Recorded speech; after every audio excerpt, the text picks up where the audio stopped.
오늘 말씀 우리 나누도록 하겠습니다. 오늘 말씀은 출애굽기 20장 13절. 우리가 계속 십계명을 통해 하나님 알아가고 있거든요.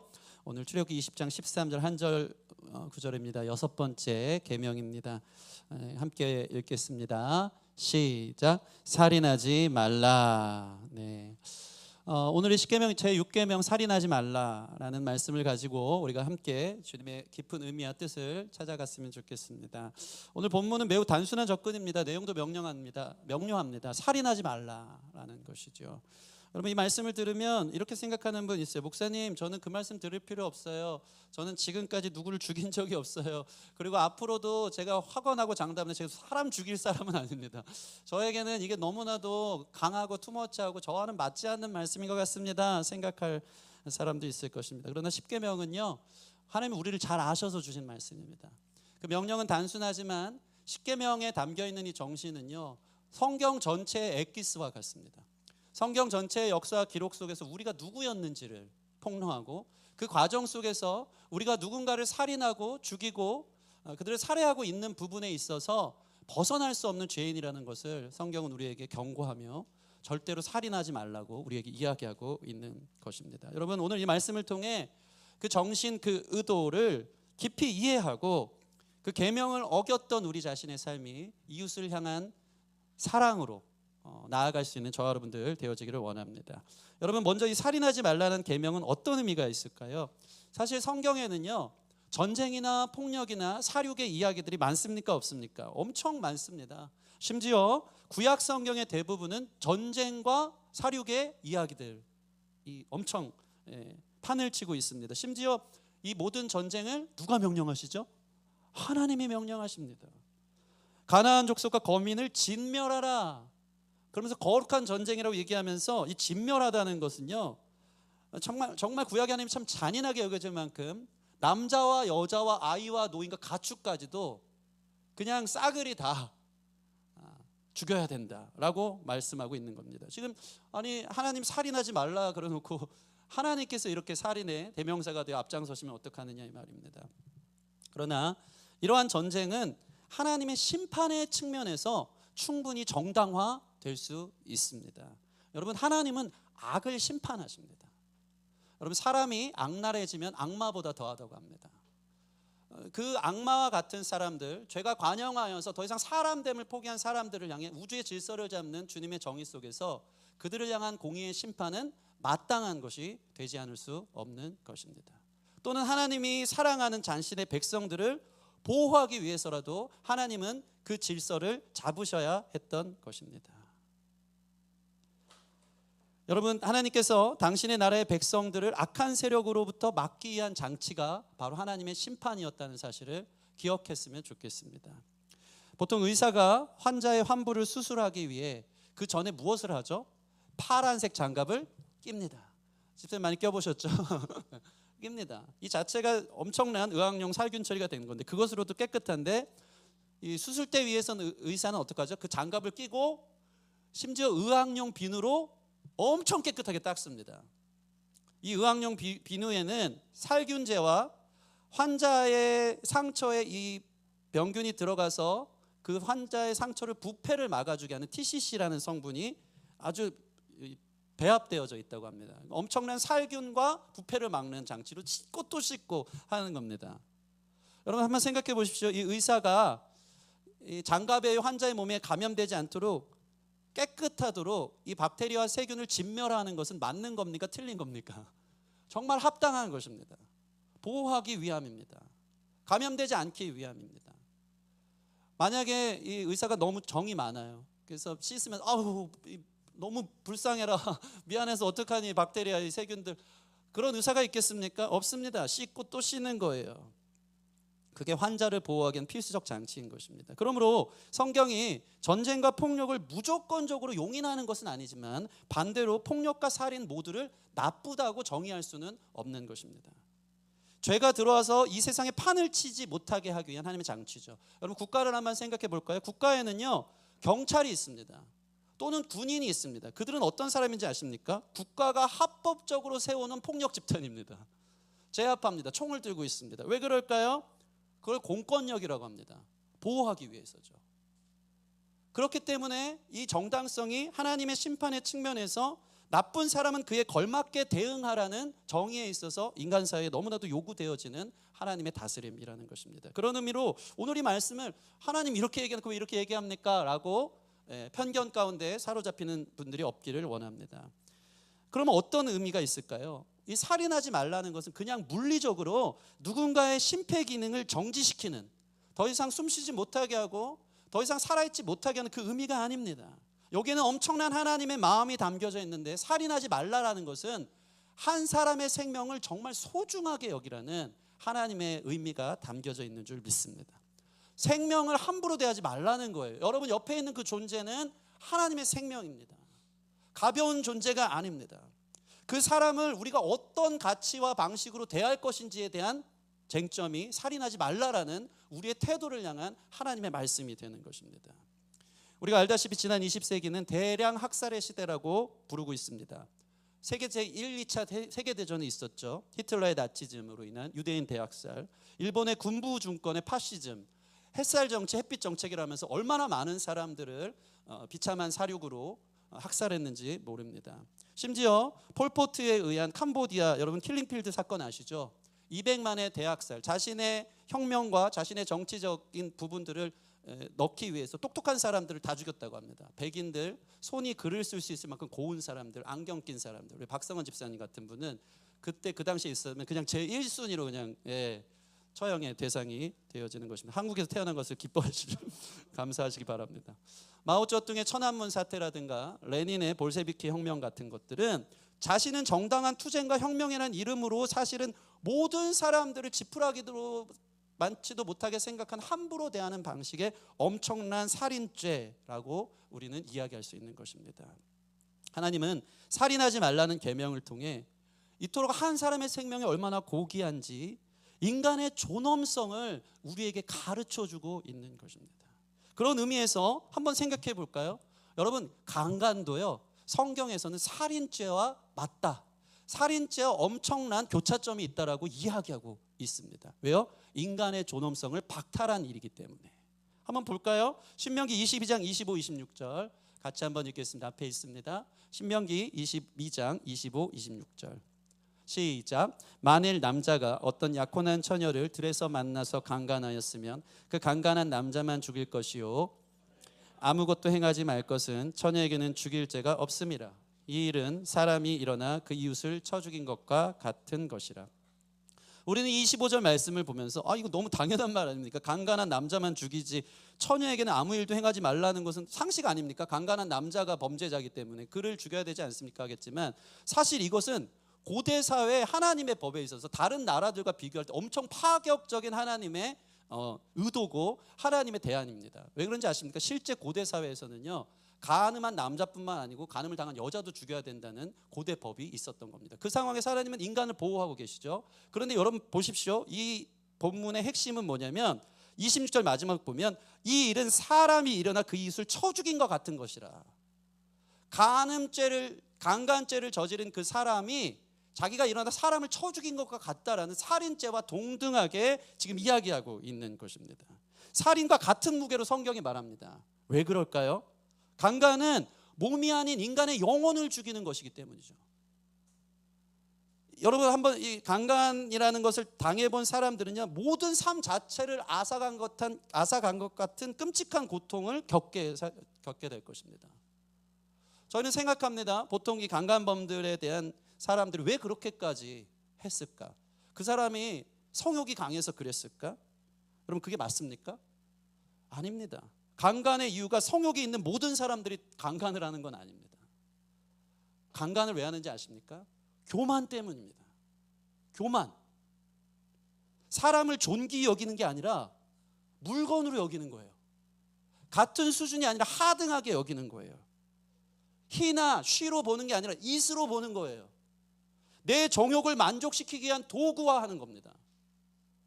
인격으로 보지 않는 거예요. 그 몸뚱이를 이용할 존재로만 보는 거예요.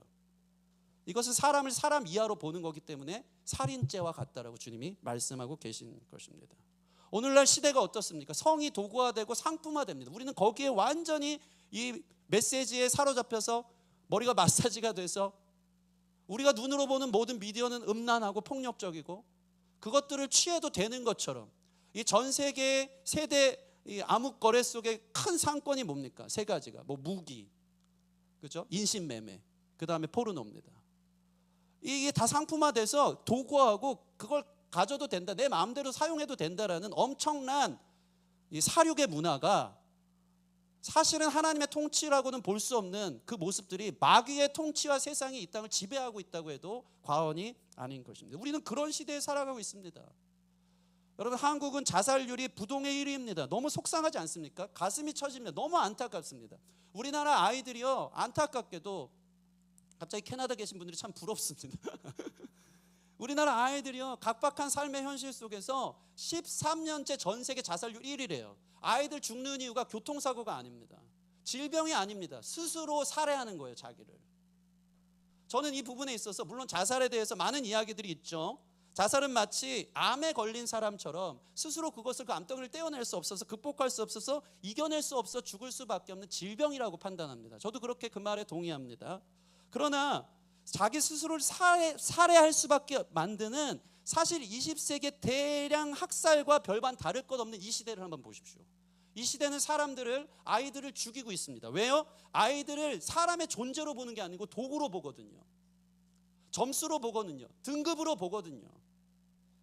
이 아이가 얼만큼 사회에 효율과 유용성을 주는지에 대해 부속품이 돼야 된다고 자기가 생각하는 거예요. 나는 왜 그 대학을 못 갈까? 나 이러면 나는 이 세상에서 살 가치가 없어. 나는 더 이상 생산성이 없는 사람이야. 난 이 땅의 짐이라고 여겨지면서 우리를 어디로 몰아간다고? 그 아이들을 성적이 떨어지고 조금이라도 등급이 나눠지고 비교와 열등 속에서 자기의 인간의 존엄성 자체를 박탈하고 나는 이 땅에 아무짝에도 쓸모없는 존재인가 하면서 스스로의 목숨을 끊게 되는 거죠. 누구 탓입니까?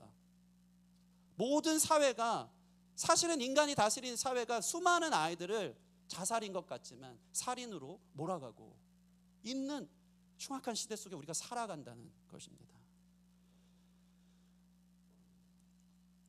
우리 교회가 우리 대안학교를 꼭 만들어서 갑자기 자살의 문화 속에서, 각박한 현실 속에서 눌려 살고 있는 아이들을 향해 생명의 전달자들이 되어지는 소망을 위해서 같이 기도했으면 좋겠습니다. 여러분, 이 시대의 낙태가 얼마나 심각합니까? 낙태는 대한민국에서는 더 이상 형사처벌의 대상은 아닙니다. 이게 아직까지 계속해서 이슈화되고 법이 제정화되지 않아서 막 병원마다 달라요. 몇 개월부터 낙태냐, 뭐 12개, 뭐 6개월, 뭐 그 이전 막 다 나누어지고 있죠. 물론 낙태라는 사실도 깊은 개인의 면면의 사연들을 참작할 필요는 있죠. 부당한 성폭행 행에 의한 임신이라든가 복지 사각지대에 있는 미혼모들의 문제가 있습니다. 그 모든 것들을 칼같이 쫙 잘라서 낙태는 죄다, 문제였다라고 우리가 규정할 수는 없지만, 그럼에도 불구하고 이 모든 태도는, 심지어 낙태율도 전 세계에서 1위가 한국인 거예요. 이 상황 속에서 얼마나 이 시대에 많은 사람들이 생명을 경시하고 있는지에 대한 풍조는 하나님의 법을, 하나님의 나라를 위배하고 있는 엄청난 죄악이라는 것입니다. 여러분, 성경적 관점으로 볼 때 태아는 사람입니까? 아닙니까? 사람입니다. 태아는 생명입니다. 엄마 뱃속에 있을 때부터, 우리나라는 참 감사하게 요즘 나이가 좀 그렇지만 태어나면 몇 살이죠? 한 살이 되는 거예요. 그때부터 나이를 세는 거예요. 매우 성경적이라고 여길 수 있습니다. 여러분, 태아가요 2개월 안에 심장이 뛴다고 해요. 뇌파가 흘러요. 심지어 기억력이 있다고 합니다. 오감이 있어요. 감정이 있어요. 두려움을 느낍니다. 기쁨을 느낍니다. 태아는 완전한 생명입니다. 그 태아를 죽이는 것은 살인입니다. 세례 요한을 보면요, 그가 어머니 복중에 있을 때부터 기쁨으로 뛰놀았대요. 성경은 한 인격으로 모든 사람들을 보고 있습니다. 리브가의 뱃속에는 야곱과 에서라는 쌍태가 있었는데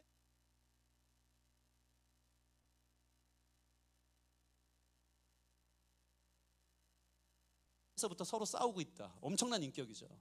저희 승리와 사랑이 좀 잘 싸우긴 하지만 인격인 겁니다. 감정이 있는 거예요. 태아가.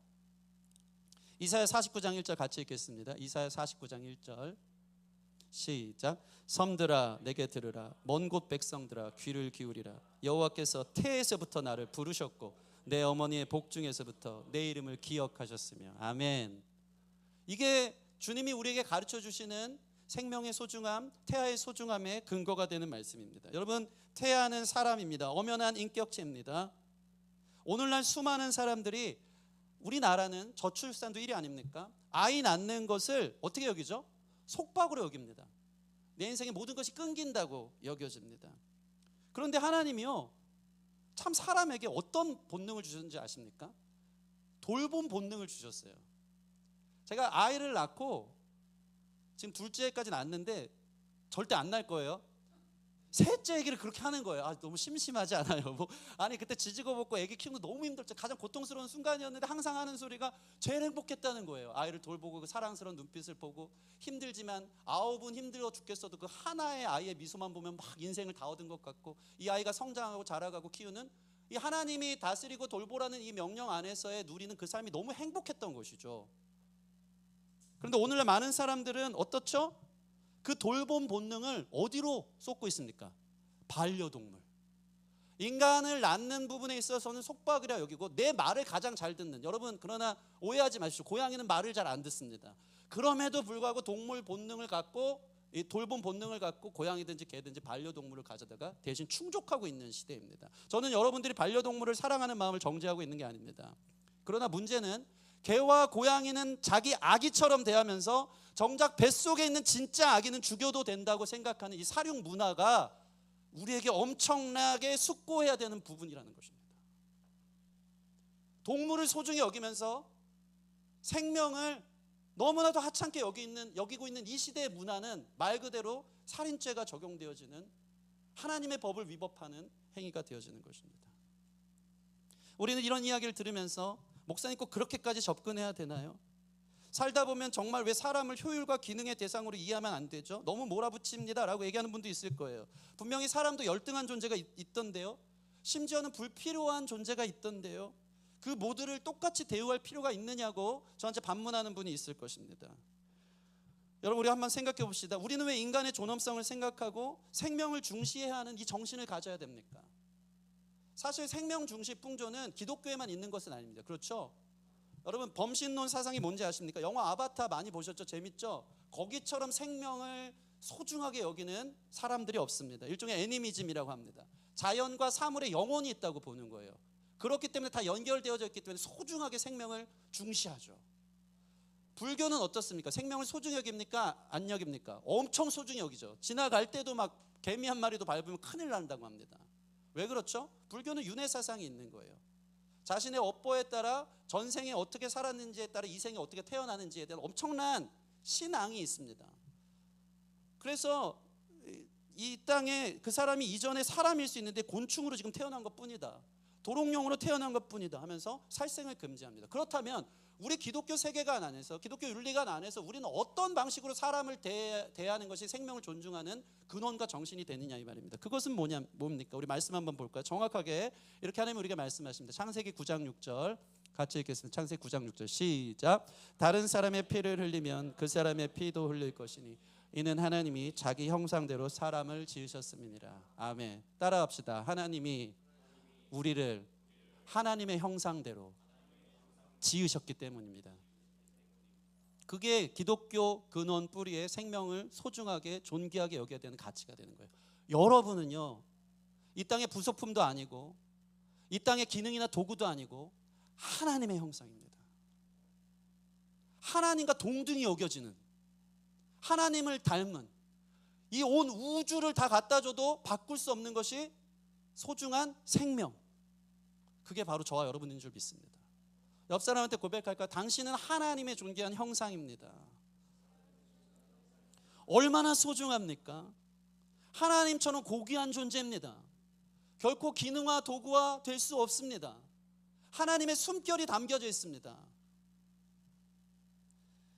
저는 어렸을 때 심혈을 기울여 점토로 작품을 만든 적이 있습니다. 꼭 미술 시간은 2시간을 주더라고요. 그죠? 그러면 어떡합니까? 정말 장인 정신으로 모든 아이들이 나눠준 점토를 두드리고 패고 막 이 칼로 막 긁어가면서 작품을 만듭니다. 영혼을 갈아 넣죠. 동물도 만들고 집도 만들고. 저는 탱크를 2시간 동안 만들었습니다. 얼마나 정성껏 만들었는지 저 그런 거 너무 좋아했거든요. 밤새도록 고무차량 만드는 거 좋아했습니다.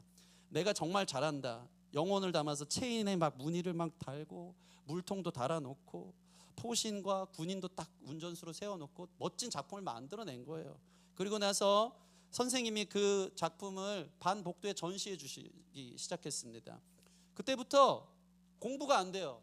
제 모든 관심은 그 탱크에 쏠려 있습니다. 지나가는 다른 반 친구들이 그 탱크를 뭐라고 얘기할까? 그러면서 쉬는 시간만 되면 괜히 그 주위를 맴돌면서 이 친구들이 이 작품을 갖고 뭐라 하느냐를 듣기 시작하는 거예요. 어떤 친구들은 야 진짜 잘 만들었는데 막 칭찬을 늘어놓으면 작품 갖고 칭찬하는데 누가 기분 좋아요? 내가 기분이 좋아요. 내 거니까, 내 형상을 거기에 담아놨으니까. 지나가다가 어떤 친구는 막 비웃고 놀리는 애들이 있어요. 야 이게 포신이 이게 뭐야, 야, 이게 군인이냐 하면 어떻습니까? 그때부터 그 아이는 저의 주적이 되기 시작합니다. 작품을 향해 그렇게 얘기했지만 작품과 내가 동일화된 거예요. 다시 말해 하나님의 형상을 담아놓은 인간을 향한 공격에 하나님은 자신을 향한 공격이라 여기는 거예요. 내 작품인데, 내 생명인데, 내 모든 것을 내어줄 만큼 나의 전부인데 왜 그걸 함부로 대하지? 하나님의 기분 나쁜 거예요. 상대를 물거나 도구와 취급하는 그 모습들을 보면서 하나님은 자신이 죽는 것 같은 경험을 하는 거예요. 그래서 살인죄는 하나님을 향한 살인죄와 같이 여겨지기 시작하는 것입니다. 여러분이 키가 크든 작든, 피부가 하얗든 까맣든, 힘이 세든 그렇지 않든, 머리가 똑똑하든 그렇지 않든, 여러분이 어떤 삶의 방식으로 살아왔든지 예외 없이 모두 다 하나님의 형상인 줄 믿습니다. 비교하지 마십시오. 열등하다 생각하지 마십시오. 그는 그 무엇으로도 바꿀 수 없는 하나님의 형상입니다. 하나님은 실수하지 않으십니다. 이유가 있습니다. 하나님의 작품입니다. 저 어린 아이들도, 저 장애를 가진 사람도, 저 서울역 한복판에 누워있는 노숙자들도 하나님의 형상입니다. 여러분, 우리가 이런 말씀을 들으며 사람을 살해하는 일이 그럼 나는 과연 있지 않나 한번 생각해 봐야 되는 거죠. 우리는 어떤 사람이든지 과연 하나님의 형상처럼 존중하고 있느냐 이 말입니다. 우리 마태복음 말씀 같이 볼까요? 5장 21절 22절 같이 읽겠습니다. 시작.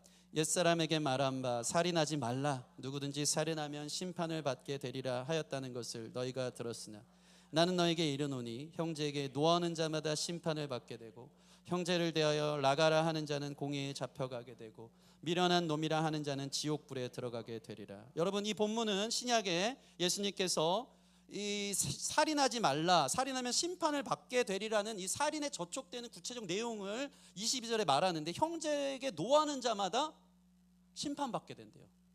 하나님의 마음입니다. 심지어는 미련한 놈이라 하는 자는 지옥불에 들어가게 된다.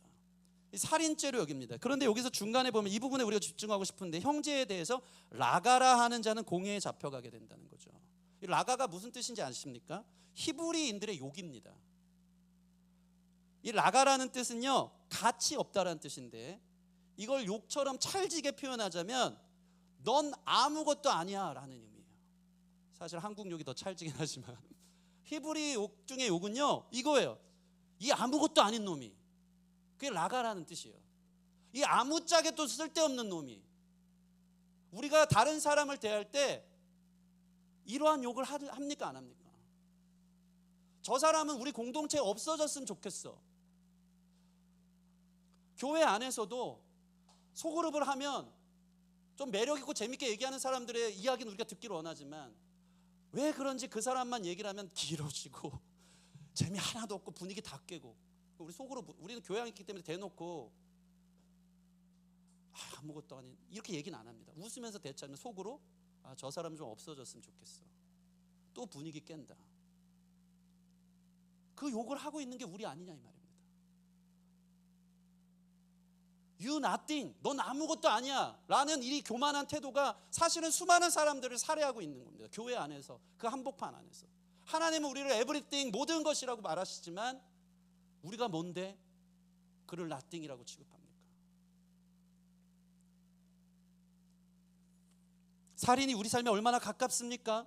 교회에서도 사람들을 효율과 성취와 기능으로 얼마나 많이 평가하고 있습니까? 하나님의 형상에 대한 정당한 대우는 여러분에게서 찾아볼 수 있습니까?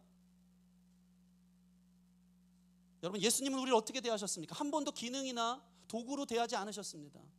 아담과 하와가 자신을 사랑하는 로봇으로 만들었다면 실패했을 때, 자신을 배반했을 때 그냥 싹 쓸어버리고 다른 존재를 기능이나 상품으로 만들어서 사랑하게 만들 수 있었을 것입니다. 그러나 주님은 아담과 하와를 포기하지 않습니다. 그를 존재로 여깁니다. 내가 심혈을 기울여 만든 나의 전부로 여깁니다. 내 작품인 겁니다. 반드시 해낼 겁니다. 반드시 사랑해낼 겁니다. 그걸 위해서 스스로가 성육신하셔서 십자가에서 자신의 목숨을 던질 만큼 소중한 존재로 우리를 여기신 것입니다. 저와 여러분들은 하나님의 생명값과 비견되는 소중한 존재인 줄 믿습니다. 그 존재를 우리는 얼마나 기능이나 유용성으로 여겼습니까? 생명을 얼마나 함부로 대했습니까? 하나님은 우주의 먼지와 같은 우리의 삶에 이름을 부르시고 존재의 이름을 주시고 나의 형상 나의 자녀라고 말씀하는 줄 믿습니다. 여러분, 이러한 우리 사람들을 우리가 존귀히 대하려면요, 그 사람의 세계 속으로 들어가면 되더라고요. 이게 어떤 의미인지 설명해 드리겠습니다. 그냥 기능이나 그 순간의 존재의 어떤 유용한 가치로만 본다면 우리는 그 사람을 평가하고 하등하고 nothing, 아무것도 아니라고 평가할 수 있어요. 그런데 그 사람의 세계 속으로 들어가 보십시오. 그 사람의 과거, 그 사람이 그렇게 살아올 수밖에 없었던 배경들, 그 사람도 누구보다도 더 강한 소중한 꿈이 있고 그 사람도 사랑받는 한 가정의 존재라는 사실들을 생각할 때 우리는 그 사연들을 들으면서 그 사람의 연약함들을 이해하면서 저 사람도 하나님의 사랑의 작품이구나 라는 것을 깨닫기 시작한다는 거예요.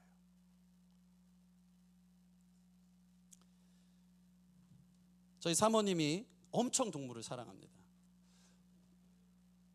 동물을 존재로 여깁니다. 엄청난 존재로 여깁니다. 너무 소중한 존재예요.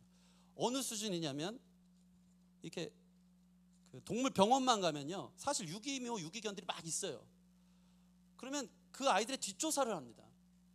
얘가 언제 여기 왔고, 얘의 생일은 언제고, 심지어 얘가 몇 달 동안 여기 있는데 2달 후에 안락사가 될 것 같은데, 나랑은 상관없는 그냥 지나가면 되는 그 아이들의 사사건건 그들의 세계관 안으로 들어가는 거예요. 그러면서 자기와 동의로 합니다. 그 아픔이 내 아픔이고.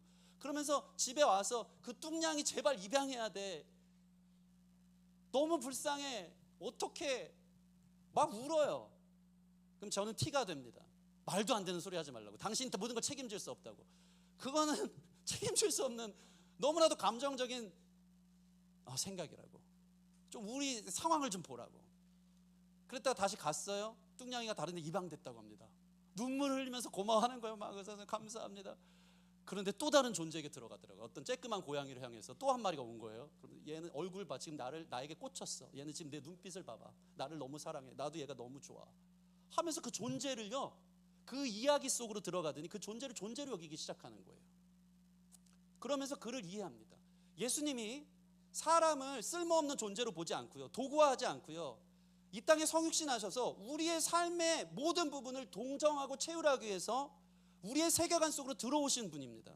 그분은 우리를 이해하세요. 쓸모없다 하지 않으시고요, 십자가에서 주여 저들의 죄를 용서하소서, 저들이 하는 일을 알지 못합니다. 그들을 감싸줍니다.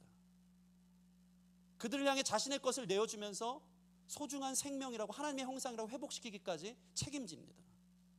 그게 우리가 바라봐야 될 대상, 바로 옆에 있는 하나님의 형상인 그 지체들인 줄 믿습니다. 이번에 1박 캠프를 하며 저녁 시간에 불을 피워놨습니다.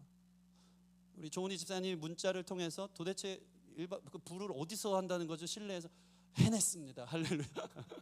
뭐 더 이상 얘기는 안 하겠습니다. 궁금하면 다음에 참여하시라고. 여기서 불을 피웠습니다. 상상이 안 되죠. 아무튼 그 늦은 시간 불을 피워놓고 그 운치 속에서 서로의 삶을 나누기 시작했습니다. 예수님을 어떻게 만났죠?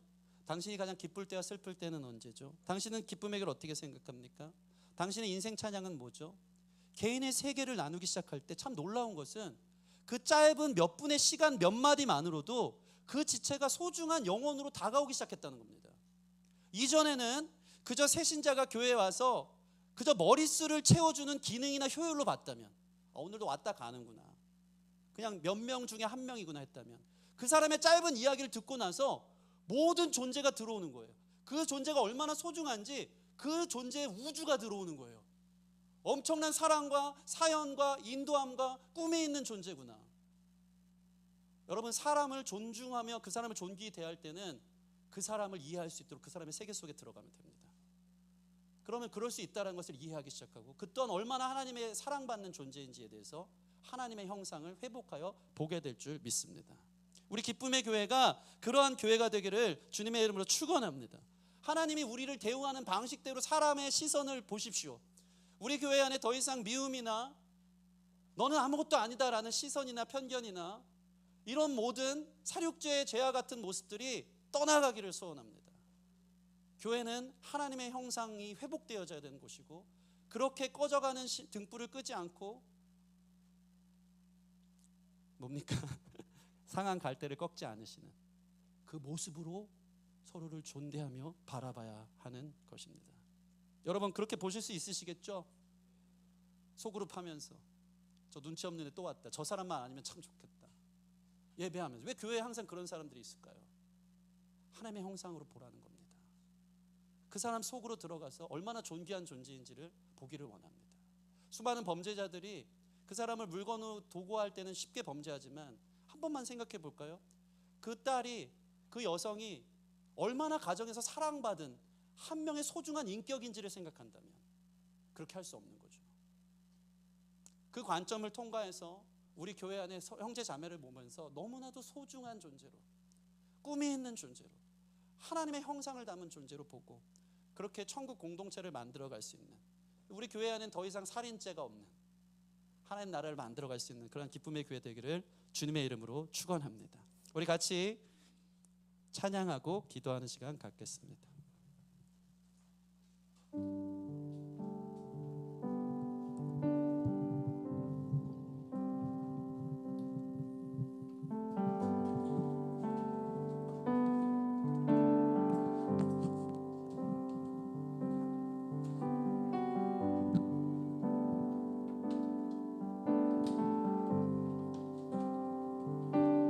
온 땅의 주인 되신 주님이 내 이름 아시며 상한 맘 돌보네. 어둠을 밝히시는 새벽별, 방황하는 내 맘 주의 길 비추시네. 나로 인함이 아닌 주가 행하신 일로, 나의 행함이 아닌 오직 주로 인하여 나는 오늘 피었다 지는 이름 없는 꽃과 같네. 바다에 있는 파도 안개와 같지만 주는 나를 붙드시며 부르짖음 들으시며 날 귀하다 하시네. 주님은 나의 죄를 보시고 사랑의 눈으로 날 일으키시네. 바다를 잔잔하게 하시듯 내 영혼의 폭풍함에 고요케 하시네. 주님이 우리를 그렇게 대하십니다. 나로 인함이 아닌 주가 행하신 일로, 나의 행함이 아닌 오직 주로 인하여 나는 오늘 피었다지는 이름 없는 꽃과 같네. 바다에 있는 파도 안개와 같지만 주는 나를 붙드시고 부르짖음 들으시며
것처럼 그 지체도 주님의 것입니다.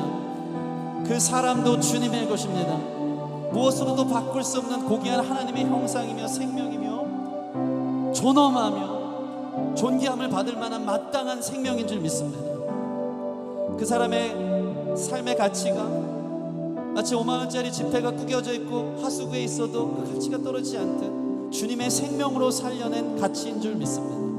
우리가 그를 볼 때 얼마나 교만한 시선으로 판단하며 아무것도 아닌 존재로 여기며 내 눈에서 그를 지우고 그를 살해한 적이 얼마나 많이 있습니까?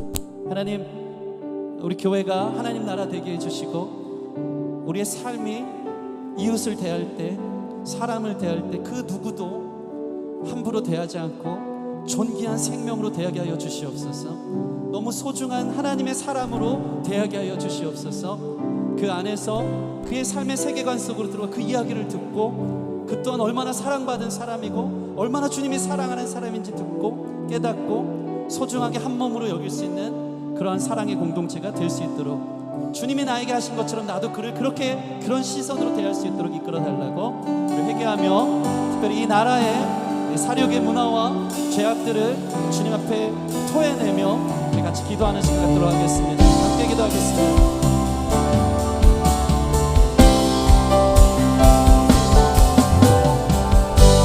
하나님, 불쌍히 여겨주세요. 우리의 말라버린 양심 속에 굳어버린 시선 속에 하나님, 우리가 얼마나 사람을 죽이고 판단하고 나가라 하며 아무것도 아닌 존재로 무시하며 살았습니까? 그는 하나님의 형상이요 하나님의 사랑이요 하나님의 전부요 하나님의 생명인데도 우리의 교만한 시선이 우리의 교만한 판단이 그를 죽였습니다. 주여, 우리를 불쌍히 여겨주십시오. 우리의 시선을 새롭게 해주시고 그 존재의 가치가 얼마나 소중한지 하나님처럼 대할 수 있는 온유와 사랑과 겸손과 동정과 세율의 모습으로 다가갈 수 있도록 우리 안에 그러한 천국 공동체들을 이끌어 주시옵소서. 이 나라에 주님 사륙의 문화가 가득합니다. 자살과 낭패와 소망을 잃어가는 도구화된 이 시대 속에 삶의 의미와 가치를 물건처럼 여겨지는 이 시대 속에 수많은 사람들의 대단한 학살을 겪고 있습니다. 불쌍히 여겨주시옵소서. 고쳐주시옵소서. 불쌍히 여겨주시옵소서. 하나님, 우리가 얼마나 교만했습니까? 우리가 하나님인 것처럼 상대를 판단하고 미워하고 규정하고 넌 아무짝에도 쓸데없다라고 속으로 생각하며 얼마나 무시했습니까? 그것으로 얼마나 많은 사람을 죽이며 살아왔습니까? 그 존재를 아야 내 눈앞에 없는 존재를 여기며 그저 그렇게 처리하여서 그 영혼에 얼마나 많은 상처를 주었습니까? 그는 하나님이 지으신 하나님의 형상인 줄 믿습니다. 무엇으로도 바꿀 수 없는 하나님의 생명값입니다. 너무나도 고귀하고 소중한 존재라는 사실을 기억하며 하나님처럼 대할 수 있는 우리 모든 사람의 우리 성도들의 삶이 될 수 있도록 인도하여 주시옵소서. 주님이 나에게 대하신 것처럼 우리가 그렇게 이웃과 지체들을 대하는 천국 공동체가 되길 원합니다. 이 땅의 사륙의 문화를 이 교회가 대신 회개할 수 있도록 인도하여 주시옵소서. 죽어가는 청소년들, 유형성과 가치 속에서 나는 아무짝에도 쓸모없다 여겨지며 죽어 마땅하고 생각하는 그 생명값을 너무나도 가차없이 종이짝처럼 버리고 있는 그 영혼들을 향한 아픔, 이 시대의 참상들을 보며 이 대량 학살의 시기 속에 대신 회개할 수 있는 생명을 소중히 여기지 않고 낙태하며 자기 안에 필요에 따라 모든 것들을 결정했던 그 교만한 자리에 섰던 우리의 모습들을 회개하게 하여 주시고 이 나라의 죽음의 문화가 떠나가게 하여 주시옵소서. 살려 주시옵소서. 한 명 한 명 얼마나 소중한 존재인지를 예수님의 마음으로 보게 하여 주셔서 그 모든 사람들이 하나님의 소망이며 하나님의 전부라는 사실 속에 그 어린아이도 그 장애인들도 그 노숙자들도 그 모양이 어떻든 흑인이든 백인이든 어느 나라에 있는 사람이든 하나님의 형상임을 기억하며 존대하며 사랑할 수 있는 우리 모든 기쁨의 교회 될 수 있도록 축복하여 주시옵소서. 감사함이 예수님 이름으로 기도합니다. 아멘. 특별하게 우리 좀 서로 축복할까요? 형제의 모습 속에, 형제의 모습 속에 하나님 형상 아래 얼마나 예뻐요. 하나님 형상 아름다워 존귀한 주의 자녀 됐으니 존귀한 주의 자녀 됐으니 사랑하며 섬기네.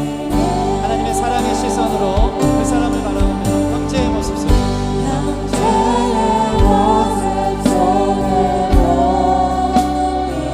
너무 소중합니다. 하나님의 형상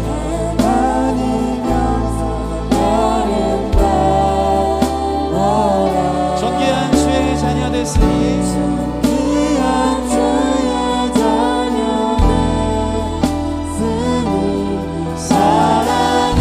사랑하며 섬기리. 우리의 모임 중에 임하신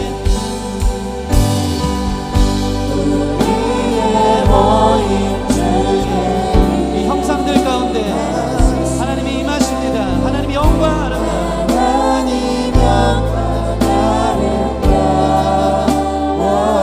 존귀한 왕이 여기 계시니